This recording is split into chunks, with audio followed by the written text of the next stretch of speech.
জোট শরিকদের নিয়ে জাতীয় সরকার গঠন করবে বিএনপি, এমনটাই জানিয়েছেন দলের স্থায়ী কমিটির সদস্য আমির খসরু মাহমুদ চৌধুরী। শুক্রবার সন্ধ্যায় রাজধানীর গুলশানে দলীয় চেয়ারম্যানের কার্যালয়ে সাংবাদিকদের তিনি কথা বলেন। এর আগে বিএনপি চেয়ারম্যান তারেক রহমানের সঙ্গে সাক্ষাৎ করেন আমির খসরু মাহমুদ চৌধুরী। তিনি আরও বলেন, কোনো নির্দিষ্ট দেশ নয়, দেশের স্বার্থকে প্রাধান্য দিয়ে সবার সঙ্গে সম্পর্ক রাখতে চায় বিএনপি। জনগণ বিএনপি ও তারেক রহমানের ওপর আস্থা রেখেছে। বিরোধী দলকে শিষ্টাচার মেনে রাজনৈতিক কর্মকাণ্ড করার আহ্বান জানান আমির খসরু। দেশের মধ্যে সম্পর্ক আরো শক্তিশালী করতে চাই।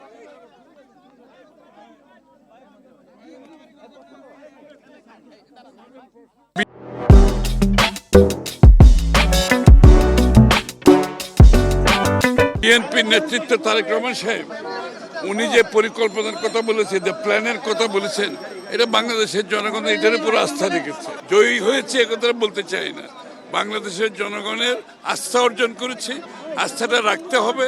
এটা অনেক বিশাল কাজ, আপনারা সবাই দোয়া করবেন।